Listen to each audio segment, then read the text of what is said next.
నమస్కారం అండి, ఎలా ఉన్నారండి? ప్రభుత్వ ఉద్యోగుల నుంచి సరైన ఒక ముఖ్యమైన వీడియోకి సంబంధించి పూర్తి ఇన్ఫర్మేషన్ వీడియో తెలుసుకుందాం. వీడియో చూసినప్పుడు కూడా వీడియోని తప్పకుండా లైక్ చేయండి. చాలా మంది చేసుకోండి, దయచేసి సబ్స్క్రైబ్ చేసుకోండి, తోటి మిత్రులందరినీ షేర్ చేయండి. వీడియో కనుక వెళ్ళినట్లయితే ఈ సెలవుల ప్రస్తావన ఏపీ రూల్స్ నందు 3/18/23 నందు పరిచారు. తర్వాత నియమ తేదీ నుంచి ప్రతి ఆర్థిక సెలవు జమ చేయడం సంవత్సరం కొన్ని రోజుల ఈ సెలవు రాదు. అపాయింట్మెంట్ అయ్యాడు కాకుంటే అతను విధానం 24/1990 నుండి 2020 వరకు 30 ఏళ్ల సర్వీసుకు 600 రోజులు చేస్తారన్నమాట. అయితే ఇక ఈ సర్వీస్ పీరియడ్ ఇక హాఫ్ పే లీవ్ ఏమి జమ కాదు.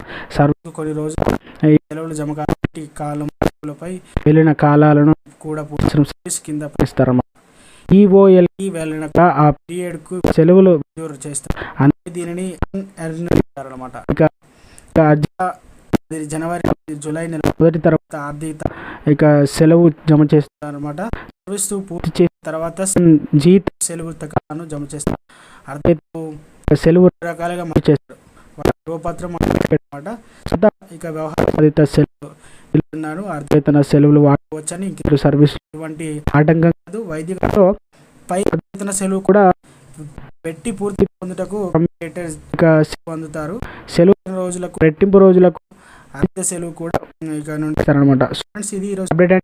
లైక్ చేయండి, ఛానల్ సబ్స్క్రైబ్ చేసుకొని సపోర్ట్ ఫర్ వాచింగ్.